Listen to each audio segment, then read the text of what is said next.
পত্রিকা আসলে কোন উৎস থেকে এটা বলা হয়েছে এটা কিন্তু আসলে পরিষ্কার করে নাই আসলে। আর এই ধরনের কোনো সিদ্ধান্ত আসলে এখনো হয় নাই। হ্যাঁ, এবং এটা এরকম যদি হয় সেটা আমরা নিজেরাই এটা বলবো। আমি মনে করি যে উৎসটা তারা পরিষ্কার করেনি, সেক্ষেত্রে আরেকটু দায়িত্বশীলভাবে এটা প্রচার করা উচিত ছিল। আওয়ামী লীগ 15 বছর যে ফ্যাসিজম করেছে, জুলাই যে ধরনের গণহত্যা সংঘটিত হয়েছে, তারপরে আওয়ামী লীগের রাজনীতি করার আসলে অধিকার নাই। আওয়ামী লীগ নামে, আওয়ামী লীগ ব্যানারে আসলে রাজনীতি করার সুযোগ বাংলাদেশে থাকা উচিত না বলে আমরা মনে করি। যে নির্বাচন আমরা চাচ্ছি, এই নির্বাচন শুধু জাতীয় ক্ষেত্রে না, এই নির্বাচন হতে হবে প্রত্যেকটি ক্ষেত্রে।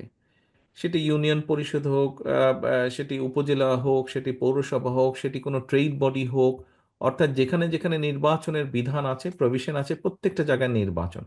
নির্বাচন হলেই কিন্তু একটা জবাবদিহিতা তৈরি হয় আস্তে আস্তে। আমরা দলীয় ফোরাম থেকে আমরা সিদ্ধান্ত নিয়েছি যে এই যে শিক্ষার বাজেট শিক্ষাতে প্রথমত মিনিমাম আমাদের বাজেটের মিনিমাম 5% আমরা ব্যয় করব।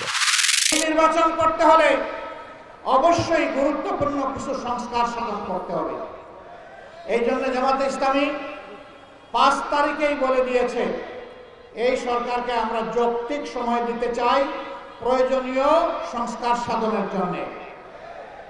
তাড়াহুড়া করে আমরা নিজেরাও ক্ষমতায় যেতে চাই না, কেউ তাড়াহুড়া করে ক্ষমতায় যাক সেটাও আমরা চাই।